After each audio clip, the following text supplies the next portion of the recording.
आज की इस कार्यशाला में जिनकी अध्यक्षता में एक कार्यशाला यहां पर अभी संपन्नता की ओर जा रही है, भारतीय जनता पार्टी के कर्मठ प्रदेश अध्यक्ष चौधरी भूपेंद्र सिंह जी, आज के इस समारोह में मुख्य रूप से यहां पर उपस्थित भारतीय जनता पार्टी के राष्ट्रीय महामंत्री माननीय श्री दुष्यंत गौतम जी, प्रदेश सरकार में उप मुख्यमंत्री श्री केशव प्रसाद मौर्य जी, उप मुख्यमंत्री श्री ब्रजेश पाठक जी, प्रदेश संगठन महामंत्री श्री धर्मपाल जी, इस संपूर्ण कार्यक्रम के संयोजक प्रदेश के उपाध्यक्ष श्री मानवेंद्र सिंह जी,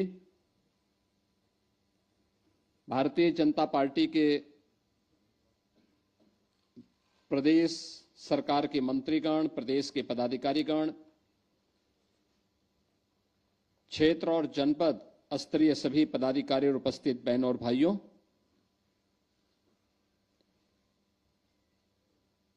यह हम सबका सौभाग्य है कि देश की आजादी के अमृत काल में भारत को दुनिया का सबसे यशस्वी नेतृत्व प्रधानमंत्री श्री नरेंद्र मोदी जी के नेतृत्व में प्राप्त हुआ है।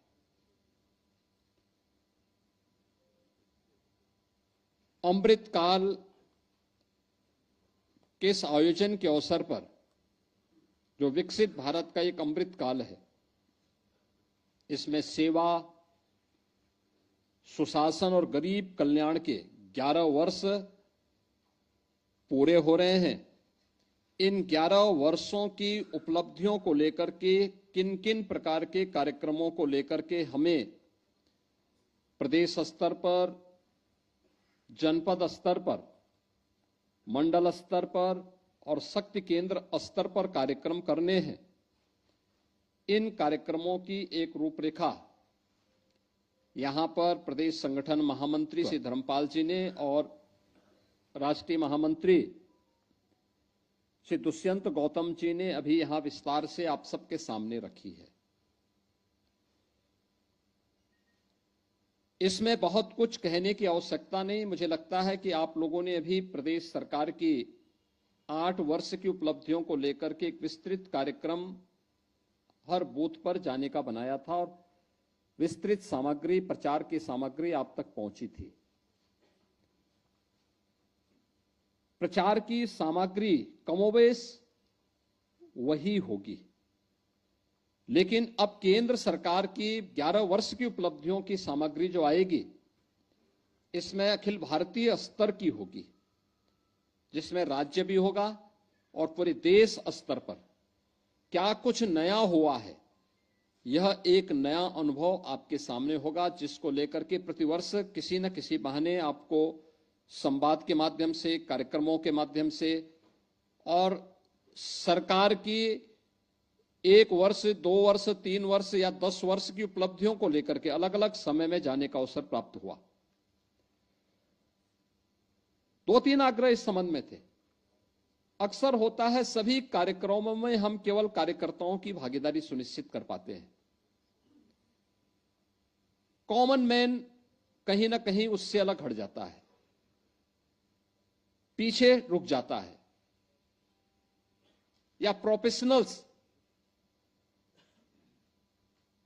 उन सब से अछूता रह जाता है। और मुझे लगता है ये कार्यक्रम आपके लिए एक अवसर है। मुझे याद है अभी पिछले दिनों जब हम लोगों को 10 विधानसभा के उपचुनाव के दौरान जाना पड़ा था, हम लोगों ने वहां जाते थे तो सबसे पहले संगठन की बैठक लेते थे, संगठन की बैठक के साथ मोर्चा और प्रकोष्ठों की बैठक लेते थे। भारतीय जनता पार्टी के 6 मोर्चे और जो 22-23 प्रकोष्ठ हैं, ये अपने आप में सबको अपने साथ समाहित कर देता है, सबको अपने साथ समाहित कर देता है। इसमें अधिवक्ता भी आ जाते हैं, इसमें चिकित्सक भी आ जाते हैं, इसमें सीए भी आ जाते हैं, इसमें शिक्षण संस्थान भी आ जाते हैं, इसमें शिक्षक भी आ जाते हैं, इसमें छात्र भी आ जाते हैं और इसमें लाभार्थी भी आ जाते हैं। यानी समाज का हर व्यक्ति इस अभियान का हिस्सा बनता है और अगर उनके साथ हम उनसे संबंधित विषयों को लेकर के गोष्ठी करें और वक्ता उन्हीं में से किसी व्यक्ति को बनाएं। हां, शर्त यह है कि हम उसको पहले से डिटेल में लिख के दें। अगर हम चिकित्सकों के साथ बैठ रहे हैं, याद करवाइए क्या स्थितियां थी आज से। आयुष्मान भारत के आने के पहले की स्थिति क्या थी? कोई व्यक्ति, किसी परिवार में कोई व्यक्ति बीमार होता था, परिवार के सामने एक संकट खड़ा होता था। आज देश के अंदर 50 करोड़ लोग और उत्तर प्रदेश के अंदर 10 करोड़ लोग आयुष्मान भारत की सुविधा का लाभ प्राप्त कर रहे हैं। और आयुष्मान भारत में भी आयुष्मान भारत वयम वंदना योजना, ये वय वंदना योजना जो है 70 वर्ष से ऊपर के किसी भी बुजुर्ग को, उसमें न जाति का बंधन है, न क्षेत्र का बंधन है, न भाषा का बंधन है, न मत का बंधन है, न मजहब का बंधन है, कोई भी 70 वर्ष का, न आय का बंधन है, कोई भी बुजुर्ग है, शक्ति केंद्र में जब आप जाएंगे तो उस आयुष्मान भारत को वहां वितरित करना है। वो उन्होंने बना भी लिया होगा, लेकिन फिर भी कोई बचा होगा और अगर आपके हाथों से उसको वह कार्ड मिल गया, आप याद करिए, वह जीवन भर आपको याद करेगा, क्योंकि हर वर्ष उसको 5 लाख रुपए की स्वास्थ्य कवर वहां प्राप्त होने वाला है। 5 लाख रुपए की प्रतिवर्ष उसको, उसके माध्यम से यानी परिवार का एक बोझ समाप्त, जिसको मोदी जी ने अपने हाथों में ले लिया। ये डबल इंजन की सरकार जिसका भुगतान करेगी, उसके लिए अलग से उस परिवार को पैसे देने की आवश्यकता नहीं होगी। आयुष्मान भारत के अंदर 10 करोड़ लोग यूपी के अंदर लाभान्वित हो रहे हैं। ये इसके अतिरिक्त है। याद करिए, मोदी जी के आने के पहले कांग्रेस की सरकार 2014 में केवल एक एम्स था। अटल जी की सरकार आई, अटल जी ने 6 एम्स बनाए और मोदी जी ने संख्या 22 अतिरिक्त नए एम्स बना करके और आगे बढ़ा दी, जिसमें यूपी के अंदर भी 2 नए एम्स बने हैं। 1 डिस्ट्रिक्ट 1 मेडिकल कॉलेज की परिकल्पना को साकार किया है मोदी जी ने। कोई सोचता था? कोई सोचता था किसी सुदूर गांव में मेडिकल कॉलेज बनेगा? बहराइच में मेडिकल कॉलेज बनेगा, लखीमपुर खीरी में मेडिकल कॉलेज बनेगा, सुल्तानपुर में मेडिकल कॉलेज बनेगा, बस्ती में मेडिकल कॉलेज बनेगा, मिर्जापुर या प्रतापगढ़ में मेडिकल कॉलेज बनेगा? कोई सोचता था? एक कल्पना थी, आज वह साकार हुई है। कौन बोलेगा इसके बारे में? एक मेडिकल कॉलेज निवेश भी लाता है, रोजगार भी देता है और लोगों को स्वास्थ्य की बेहतर सुविधा का एक प्लेटफॉर्म भी उपलब्ध करवाता है। लेकिन हम बोलेंगे नहीं। अक्सर होता क्या है, हम लोग उन विरोधियों के बहकावे में आके कहते हैं साहब डॉक्टर नहीं है, फलाना नहीं है, फलाना नहीं है। अरे जहां पहले कुछ नहीं था, किसी भी मेडिकल कॉलेज में आज के दिन पर कम से कम 45 से लेके 90 डॉक्टर हैं।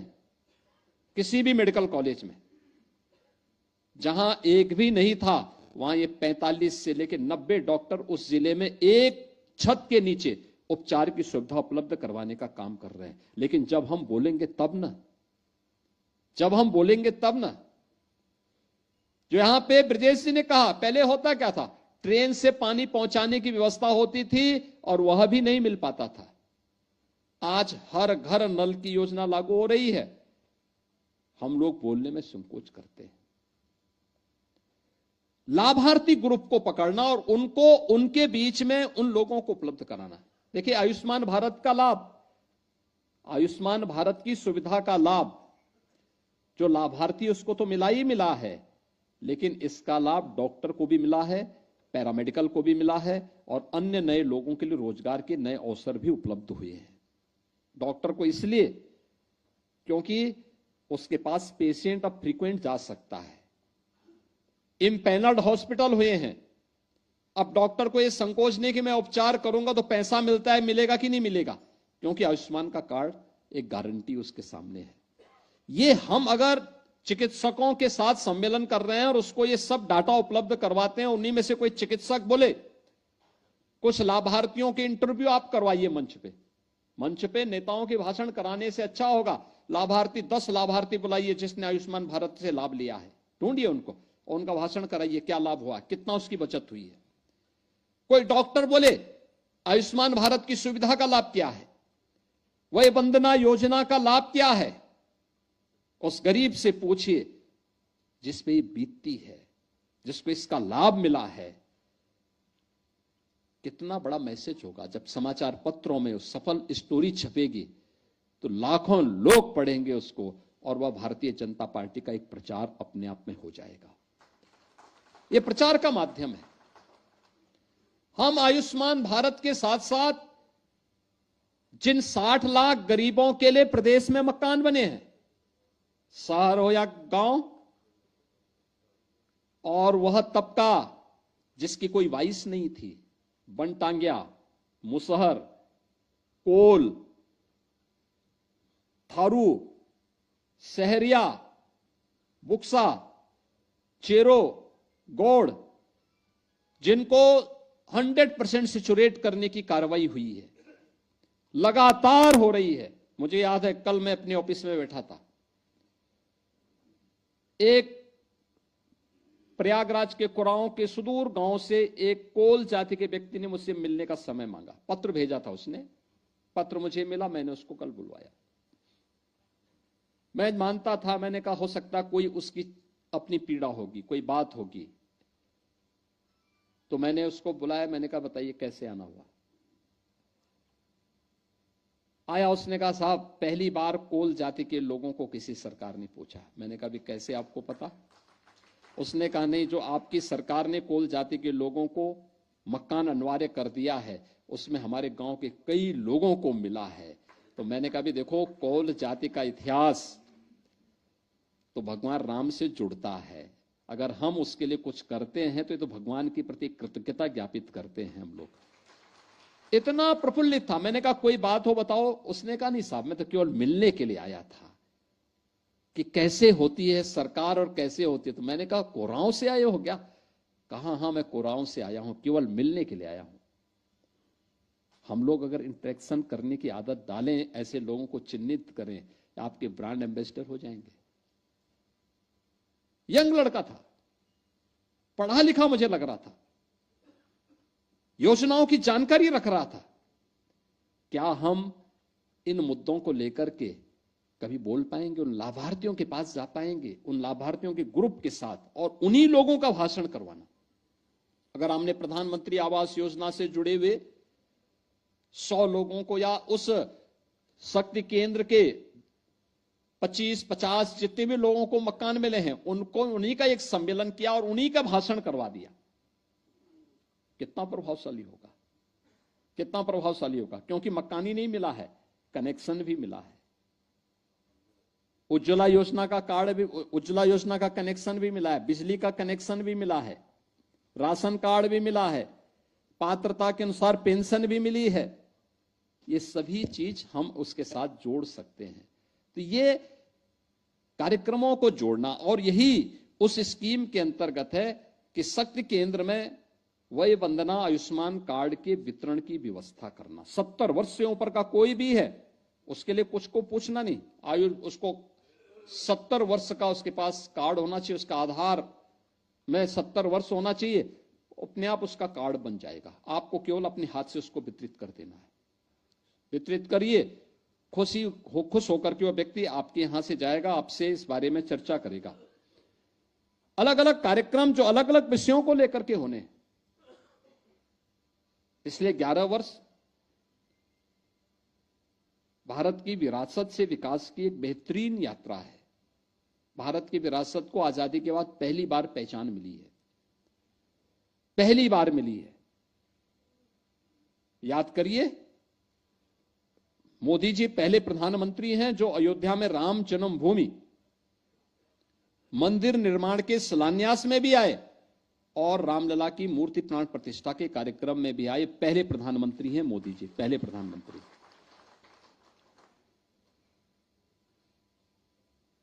यानी बाबा साहब भीमराव अंबेडकर जी ने जब संविधान बनाया था तो संविधान के अलग अलग पृष्ठ में उन्होंने जो चित्र दिए थे उनमें से एक महत्वपूर्ण चित्र वह भी है जिसमें भगवान राम, माता जानकी, लक्ष्मण, हनुमान जी के साथ पुष्पक विमान में बैठ करके वापस अयोध्या आ रहे हैं। और भगवान राम को कांग्रेस ने और पिछली सरकारों ने राम मंदिर का दर्शन करना सांप्रदायिक मान लिया। लोग वहां जाते ही नहीं थे, अयोध्या को छूत बना दिया गया था। और मोदी जी पहले प्रधानमंत्री हैं जो दोनों कार्यक्रमों में भाग भी लिए और आज एक नवीन अयोध्या हम सबको देखने को मिल रही है। अगर अयोध्या के लिए हम लोग भी पिछली सरकारों की तरह कार्य नहीं करते, काशी में भी ऐसे छोड़ देते, महाकुंभ प्रयागराज कुंभ को भी ऐसे ऐसे जैसे चल रहा था वैसे चलने देते, क्या यूपी का परसेप्शन बदला होता? यूपी वासियों को, जो आप कहीं जाते होंगे आज के दिन पे, आप में से बहुत सारे लोग ऐसे हैं जो सार्वजनिक जीवन में एक लंबे समय से काम कर रहे हैं, 25 साल, 30 साल, 40 साल से काम कर रहे हैं। बहुत सारे लोगों को मैं नजदीक से जानता हूं जिनका 30-30, 35-35 वर्षों का अनुभव है।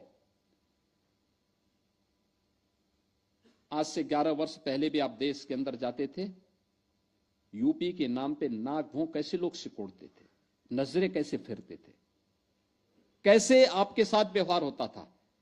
और आज आप जाइए, यूपी के नाम पे सामने देखने वाला व्यक्ति पहले उसके चेहरे पे चमक होती, हां ये उत्तर प्रदेश का वासी है। इसलिए क्योंकि डबल इंजन की सरकार है, मोदी जी का यशस्वी मार्गदर्शन और नेतृत्व है, और तब ये चेंज आया है। विरासत से विकास की इस यात्रा में सेवा, सुरक्षा और सुशासन का बेहतरीन मॉडल देने का जो काम हुआ है, इन सब पर अलग अलग स्तर पर गोष्ठियां, इन सब को अगर हम प्रभावी ढंग से कर लेते हैं, यद्यपि आपके पास कार्यक्रमों की एक लंबी श्रृंखला होती है, अभी तिरंगा यात्रा, फिर लोक माता अहिल्याबाई, मैं देख रहा था, यानी तिरंगा यात्रा में पहली बार, देखिए दोनों कार्यक्रम, पहली बार मैं इस चीज को देख रहा था कि तिरंगा यात्रा निचले शक्ति केंद्र स्तर पर तिरंगा यात्रा निकली। और हम लोग चाहेंगे कि तिरंगा यात्रा रोकना नहीं है, कोई कार्यक्रम हो, उनके हाथों में तिरंगा लेकर के लोग कार्यक्रम स्थल पर आए, भारत माता की जय और वंदे मातरम का नारा लगाते हुए लोग कार्यक्रम स्थल पर आए, वीर सैनिकों के सम्मान का भाव व्यक्त करते हुए लोग उस कार्यक्रम स्थल पर आए। पहली बार लोक माता के विराट व्यक्तित्व और कृतित्व को लेकर के, याद करिए 13 दिसंबर 2021 को प्रधानमंत्री मोदी जी ने काशी विश्वनाथ धाम के लोकार्पण के अवसर पर लोक माता अहिल्याबाई होलकर को स्मरण किया था। क्योंकि उत्तर प्रदेश में लोक माता का पहली बार इतना विराट मूर्ति वहां पे स्थापित हुई थी काशी विश्वनाथ धाम में, और सामान्य लोगों को जानकारी नहीं थी, सामान्य लोग भूल से गए थे, ऐसे भूल गए थे जैसे 1000 वर्ष पहले विदेशी आक्रांताओं से महाराज सुहेलदेव ने भारत को बचाने का काम किया था, भारत की सनातन संस्कृति को बचाने का काम किया था, लेकिन इतिहास से नाम गायब कर दिया गया। इतना बड़ा पराक्रम, इतना बड़ा शौर्य इतिहास में देखने को नहीं मिलता, लेकिन महाराज सुहेलदेव का नाम इतिहास में कहीं भी देखने को नहीं मिलता। क्योंकि एक शरारत के तहत अगर इस गौरव की अनुभूति भारत के नागरिकों के अंदर आ जाए तो कोई आक्रांता उसके सामने ठहर नहीं पाता, इसलिए उसके महापुरुषों का नाम ही उससे मिटा दिया इतिहास से। लोक माता अहिल्याबाई एक मालवा साम्राज्य की महारानी है, लेकिन उससे बाहर जाकर के उन्होंने अखिल भारतीय दृष्टि उन्होंने उस समय दी। क्या पुरी का मंदिर हो, क्या गया जी का मंदिर हो, क्या काशी विश्वनाथ का मंदिर हो, क्या केदारपुरी का मंदिर हो, क्या महाकाल का हो, क्या ओंकारेश्वर का हो, क्या सोमनाथ का हो, क्या भीमाशंकर का हो, क्या रामेश्वरम का हो। आप याद करिए, पूरा पश्चिम उत्तर दक्षिण चारों ओर उनकी दृष्टि गई और अपनी स्वयं की कमाई से उन्होंने भारत की इस विरासत को पुनर्स्थापित करने का काम 250 वर्ष पहले किया। और उनका स्मरण आज पहली बार शक्ति केंद्र स्तर तक हुआ है, गोष्ठियां हुई हैं। कल मैं आगरा में था, कितना बड़ा कार्यक्रम परसों आगरा में हुआ था, कितना उत्साह था लोगों में। हर एक स्तर पर लोगों ने कार्यक्रम किसी न किसी रूप में उस कार्यक्रम के साथ जुड़े हैं। तो ये सभी कार्यक्रमों की श्रृंखला में 11 वर्ष के कार्यक्रम 9 से प्रारंभ होंगे। अभी 6 को आपकी कार्यशाला होनी है, 8-9 से कार्यक्रम प्रारंभ हो जाएंगे। 21 जून को विश्व योग दिवस का कार्यक्रम भी होना है, अंतर्राष्ट्रीय योग दिवस का कार्यक्रम। भारत की ऋषि परंपरा का प्रसाद भारत की विरासत के साथ जुड़ता है। यूनेस्को ने इसको अमूर्त सांस्कृतिक धरोहर के रूप में मान्यता दी। आज दुनिया के लगभग 200 देश इस कार्यक्रम के साथ जुड़े हुए हैं, इस अभियान के साथ जुड़े हुए हैं। योग की बात होगी तो भारत की चर्चा जरूर होगी, भारत के सनातन धर्म की चर्चा जरूर होगी। इस कार्यक्रम के साथ जुड़ना, 23 को कश्मीर में धारा 370 को समाप्त होना, डॉक्टर श्यामा प्रसाद मुखर्जी के बलिदान दिवस का स्मरण करने के साथ हम कश्मीर का पुनः स्मरण फिर इसके साथ कर सकते हैं। यह कार्यक्रम एक अवसर हमें देगा कि शुरुआत कहां से होती है, डॉक्टर श्यामा प्रसाद मुखर्जी के बलिदान से, और उस सपने को साकार किसने किया? मोदी जी के नेतृत्व में भारतीय जनता पार्टी की सरकार ने।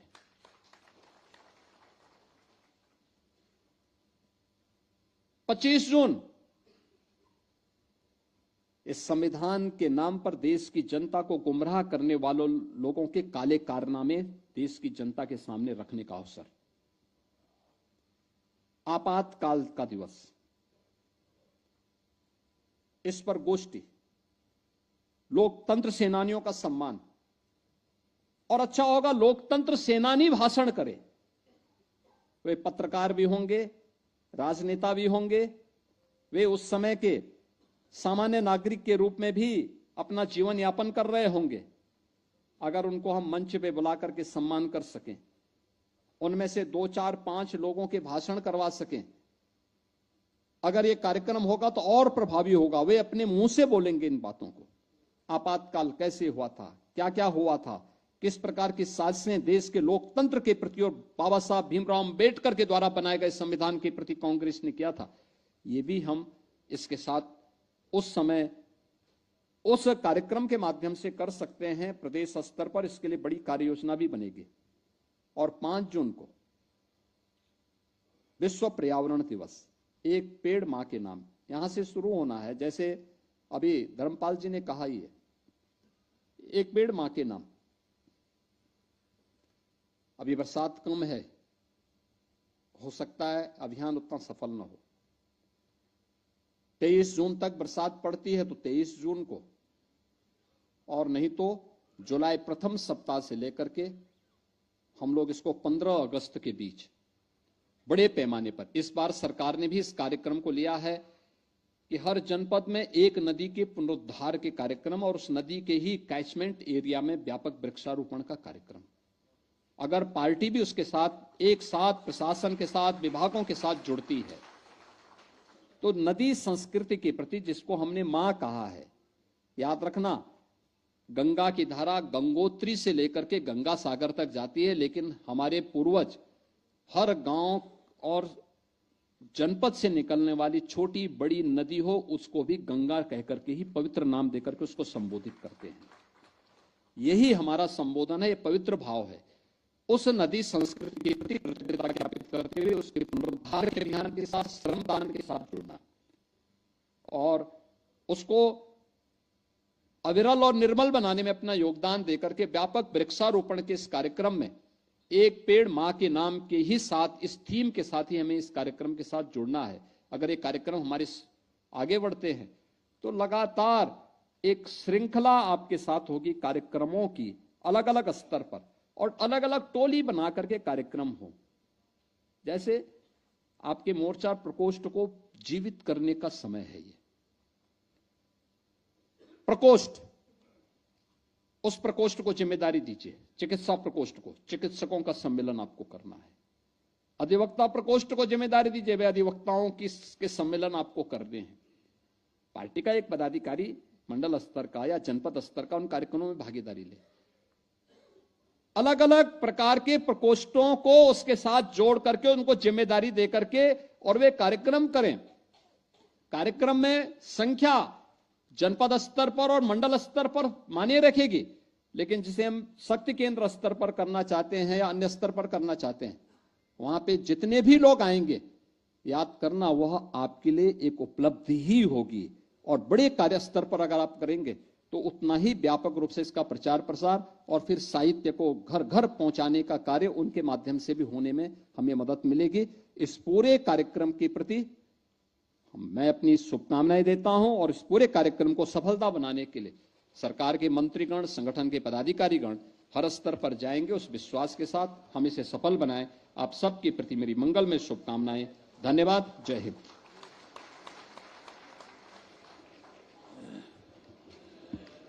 अब मैं अपने इस कार्यक्रम के जो हमारे मंचासीन